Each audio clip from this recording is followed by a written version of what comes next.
Hello and welcome to the Strategic Bookkeeper podcast.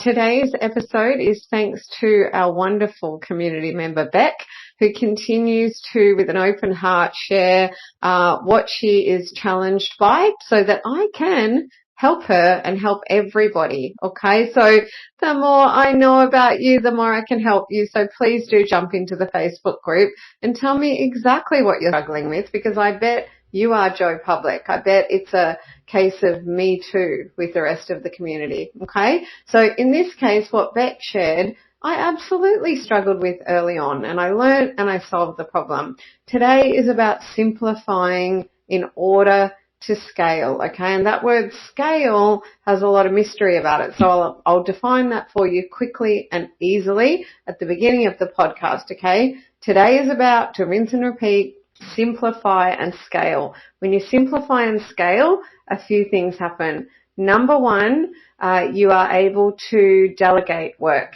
to team members. Yeah. Number two, it will contribute to you doubling your profits, being more profitable. Yeah, it's not a crime to make a profit. And actually, like you'll always hear me say, you need to put yourself first, okay? This is a linear system. You need to build your thriving practice, because what you'll find is all of this will delight your clients even more, and you'll end up with the income and lifestyle that you want and deserve. I know I harp on about this, but this is the end game, and this is the stuff that connects you to that, right? So I like to make sure you know that. So why don't we jump in and explore, simplify and scale. I'm Jeannie Savage, the Strategic Bookkeeper. I'm an award-winning entrepreneur, author, speaker, trainer and coach.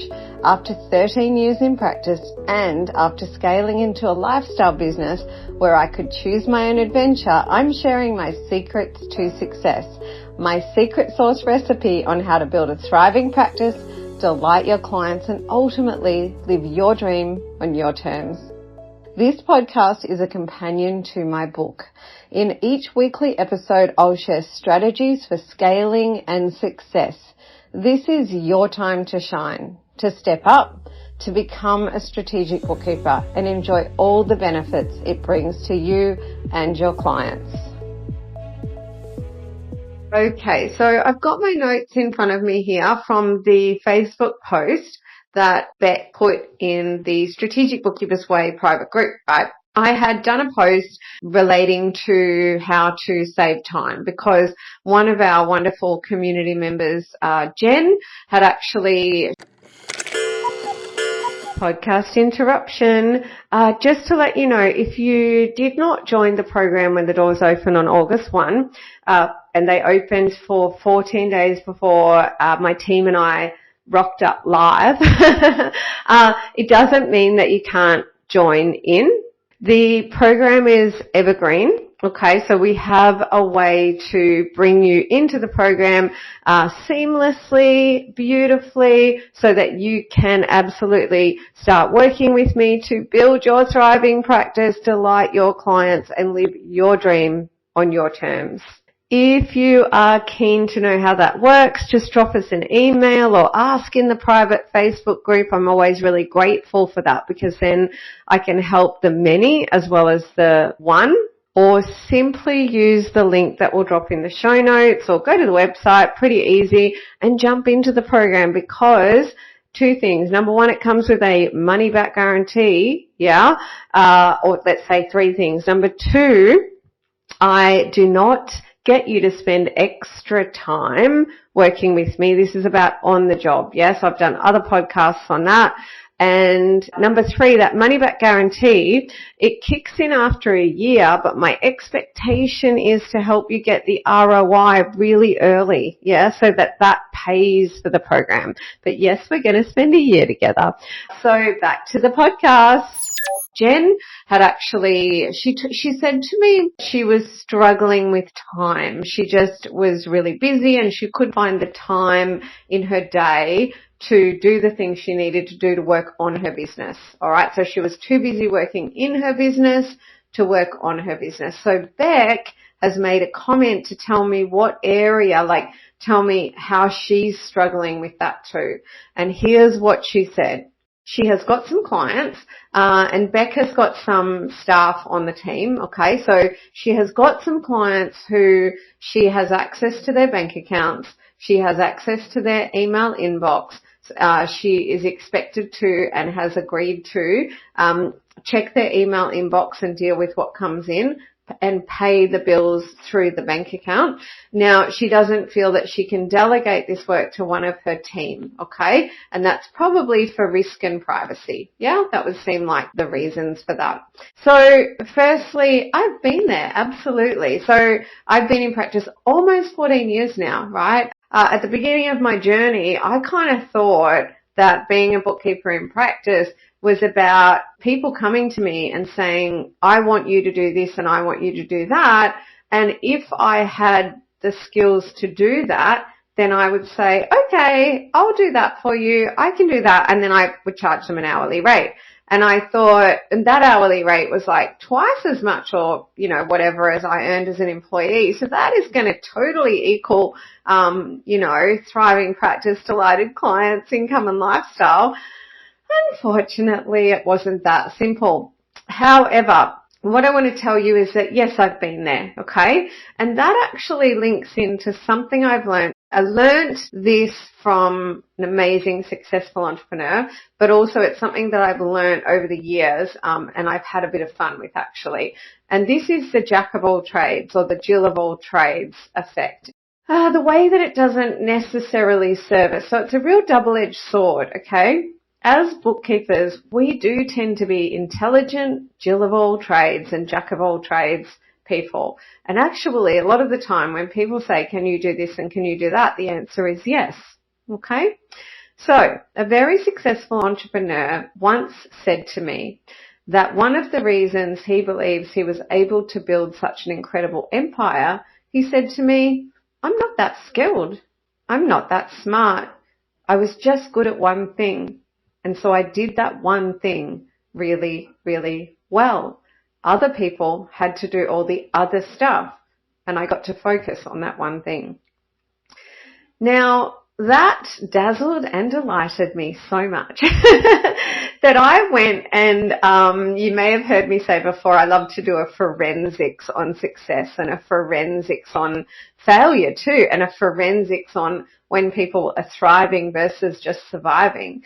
And I started to notice that this theme was happening elsewhere, that these business owners that were not jack of all trades, that were not Jill of all trades, that could only do a limited number of things really well, were also being really, really successful. Okay, now it's not the only thing. It's not the one key to success. But what I learnt and what I went on a journey to do was to simplify, simplify my services, simplify my productized services and what I was going to say I could do and I would do. And it was the beginning of a journey that has just continued to evolve, to a point where in my practice now, we have such a limited range of beautiful services, and we are able to serve clients in an amazing way. They are delighted, raving fans. Our attention has gone from good to great. It really has contributed to the thriving practice, delighted clients, and me having the rewards of time really to prioritize into whatever I want. So let's explore that simplification now. Way back when I would, get the bank account, access the bank account, access the inbox, things like that. It was a very long time ago. And something I love about this day and age, this economic landscape, this tech landscape, this global workforce, is that there really is not much need anymore for us to be accessing bank accounts and inboxes and all that kind of thing. And clients don't know what they don't know, all right? So prospective clients, when they first reach out to me, especially tradies and that kind of thing, they are 10, 15 years behind what I know about administration, accounts, and bookkeeping, okay? So the last thing I want to do is let them tell me what I'm going to do for them. Okay, I want to do the needs analysis. So this is part one of how you're going to tackle this problem. You absolutely need to slow down and do the needs analysis, and to connect that to the program. That's, something we give you on the program. I believe that we're going to give you a needs analysis as a bonus at one of the 2 events that we'll be running soon as well. So absolutely do a thorough needs analysis where you are seeking to understand everything the client thinks they need. Yeah. And I'm not sure if you've heard me say that before, but that's a game I play. What do you think you need? Because they don't really know what they need.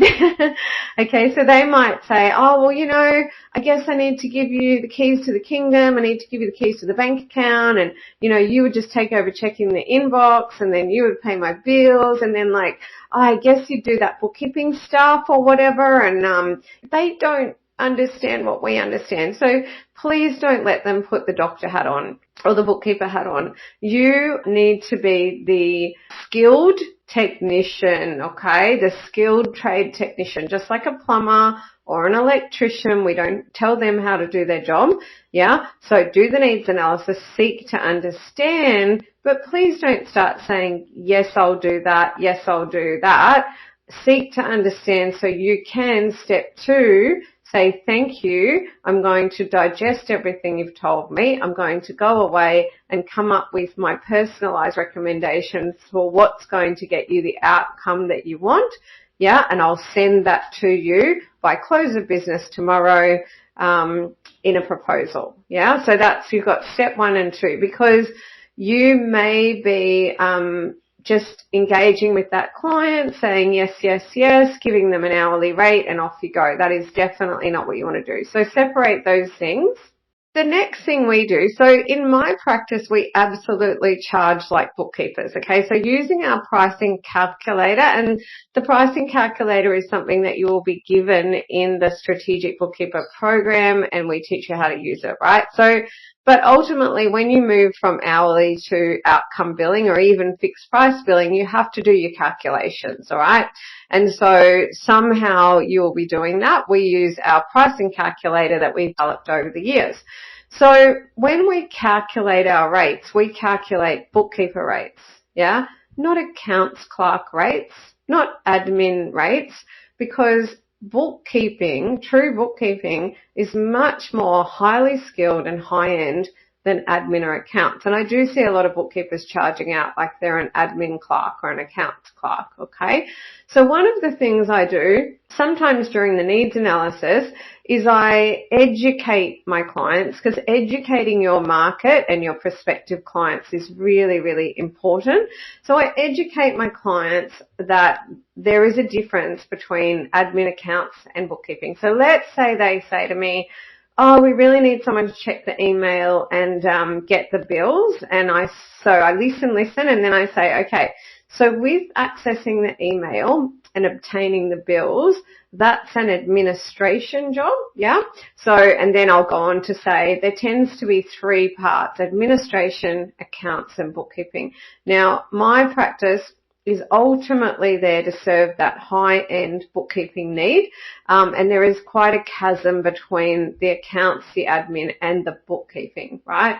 And then I say to them, we can absolutely help you with those administration needs, yeah? We can even help you with the accounts payable and receivable needs. I just want to make sure that you understand that they're 3 separate categories. So what I'm going to do is I'm going to make sure I consider that in my personal recommendations for you. So I'm going to list out the things that are administration type duties, that the scope of what they are that you need done. Then I'm going to think about the accounts functions, yeah? And then there's the bookkeeping, because in terms of the bookkeeping, what we do for all of our clients is almost identical, okay? It's the double entry accounting, yeah? So in terms of the bookkeeping, it's pretty much same for all our clients. It's, are we doing full service end-to-end bookkeeping, or are we doing what I call DIY bookkeeper support? Okay, they're the 2 categories of bookkeeping that we do in my practice. And then beyond that, to rinse and repeat, if there's admin, that's scoped separately. If there is account, that is scoped separately. Okay. Now, the next thing, just thinking about why you would need to access the bank accounts and pay their bills for them. In my experience and in the past kind of many years now, what I've found that is if a client comes to you, and absolutely we've had them, like I'm thinking of a really lovely client we work with right now. And I remember he was like, I'm so busy, I don't even have time to pay the bills or check the email, right? So rather than doing that for him, because realistically I didn't want to charge him out at higher rates for that. And at the time, we could do it, but he also needed help with a whole lot of other day-to-day duties. And so I recruited someone for him. So I helped him. So that's a service that you can offer. That's in my system, my methodology. That's a what's next on the menu for a VIP client. Okay, so in that case, we can offer to recruit and onboard an administration support. And we did that, and that we've done that many times. But the client I'm thinking about, this wonderful lady we recruited, she is a mama and she has had another baby not long ago, and she still works for him from home taking care of the admin. Now, we still do the end-to-end bookkeeping and monthly numbers results meeting, which is again an advisory piece that you find in the succession area of my methodology. Succession meaning what's next. Okay, so that is one option that you can offer to recruit. But we do have clients that we do absolutely do the admin and accounts for, yeah, but it's all got to be something that can be delegated to team. Okay, so I don't see why you can't delegate checking an inbox to a team member, because there's very limited risk there. The risk around bank accounts is much higher, okay? And I actually educate my clients that, in my opinion, they shouldn't really be giving the keys to their bank account to their bookkeeper or accountant. Okay. And if their business is big enough that they need somebody to pay the bills, then they do need to start thinking about getting someone, even if it's just a little bit, to help them. Okay. But also, we help our clients systemize. Okay. So I am interested in fixing the source of their problem, not just the symptom. So if I want to treat the headache, and the headache is like, I don't have enough time to pay the bills, right? Then I'm going to jump in and pay the bills. If I want to treat the source of the problem, then I'm going to say to them, and this is exactly what I say, if you follow the systems that I give you, that we give you, then just like my VIP clients who have walked through the velvet rope and are part of the Cloud9 family, then life will be easy, breezy for you, okay? Because we really know what we're doing. So let's take the bookkeeping off you. Let's get all that sorted. Let's get everything working so beautifully, all right? And in terms of the bills, well, I don't see that any business should be paying bills more than once a fortnight. So we help them to quickly say to, you know, the staff, the subcontractors, all that kind of thing, with a note here. Payroll period changes I always allow 3 months for, so we give staff 3 months notice. But I help them to get everything sorted so that every second Tuesday they are going online and they are paying the bills that we are happy to prepare for them. So we can do ABA files, we can do administration work like that, but then they just sit down at their desk and they open their online banking and they spend the 10 minutes that is required to pay things, all right? So we're getting to the source of the problem, which was poor systems. And if we don't fix the root cause of the headache will remain, and that client will not have a great chance of really thriving in business, okay? So we take a really long-term approach with our clients, and we have not really had any need to access bank accounts anymore. And you know what? When we sit down and do a thorough needs analysis and then present our recommendations, and then we talk to them about, you know, wanting a long-term relationship and helping them to systemize for the long haul, they would much rather me fix the source of their headache than give them 2 Panadol, knowing that tomorrow they'll have the same headache again, okay? So, couple of key takeaways here. stop saying yes. So slow down, do a needs analysis, and only offer up a simple range of productized services that are scalable.